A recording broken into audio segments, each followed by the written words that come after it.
Nawina ni Pangulong Ferdinand R. Marcos Jr. ang magpapatupad ng price cap sa presyo ng bigas. Kasabay niyan, iniisa-isa ng punong ekotibo ang mga kumpanyang sangkot umano sa smuggling at hoarding ng bigas sa bansa. Yan ang ulat ni Kenneth Paciente. Pinangalanan na ni Pangulong Ferdinand R. Marcos Jr. ang ilang grupo at kumpanyang nasa likod ng hoarding at smuggling ng bigas sa bansa. Kinabibilangan ito ng San Pedro Warehouse, FS Ostia Rice Mill, Blue Sakura Agri-Grain Corporation at Gold Rice Mill. Kinumpirma ng Pangulo na kinasuhan na ang mga may-ari nito ng paglabag sa Republic Act 10845 o Anti-Smuggling Act of 2016 at mga kasong kaugnay sa paglabag sa Customs Modernization and Tariff Act at Rice Tarification Law. Samantala matapos ang ilang buwan, binawi na ng pamahalaan ang ipinatutupad na price cap sa bigas. Ipinatupad ito upang ipako ang presyo ng regular at well-milled na bigas at hindi mahirapan ng mga konsumer. Ayon kay Pangulong Ferdinand R. Marcos Jr., ito ang naging desisyon ng pamahalaan dahil umaayos na sa ngayon ang presyo ng bigas sa merkado. Well, I think it's the appropriate time since namimigay tayo ng mga bigas.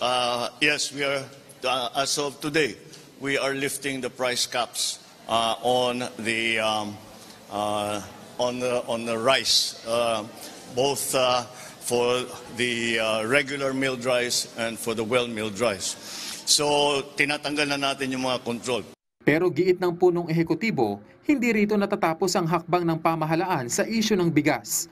Dahil patuloy pa rin anyang tinututukan ng gobyerno ang pagpapalakas pa ng sektor ng agrikultura ng bansa. We will continue the assistance that we have been giving to farmers, number one. Also, the assistance that we have been given to those most underprivileged families. Yung sa pinakamababang demographic economic class. Dahil talaga sila ang naghihirap. Pero paano naman kaya ang ayuda para sa mga naapektuhan ng price cap? Giit ng DSWD, magpapatuloy pa rin ito hanggang sa itinakdang deadline sa October 14. Gayon din ang iba pa nilang programa para sa mga mahihirap. Pinag-utos ho ng Pangulo kahapon at pinagtibay naman ng departamento na pag-iigtingin pa natin yung pag-distribute ng assistance to individuals in crisis situation. Ayon sa Pangulo, tuloy ang pag-agapay sa mga magsasaka sa pamamagitan ng pagdaragdag sa Rice Competitiveness Enhancement Fund o RCEF. Nasa 22 billion na ang expenditure mula sa dating 10 billion pesos lamang. Tututukan din ang pamahalaan ng National Capital Region, lalo't dito na itatala ang mataas na presyo ng bigas. Kaya nakatakda ng bumuo ng programa ang Kamara sa tulong ng ilang congressman para mamahagi ng bigas sa ilang lugar sa Kalakhang, Maynila. Marami pa tayong ginagawa para tiyakin na ma-maintain nga natin ang presyo, ma-maintain. Ang supply hindi talaga problema.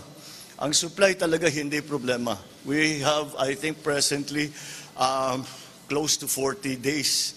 Packet lang ng packet, umaani tayo. So so we are lifting the price cap. But besides that, we are taking other measures para tulungan ang ating mga farmers in terms of their equipment, their processing, etc.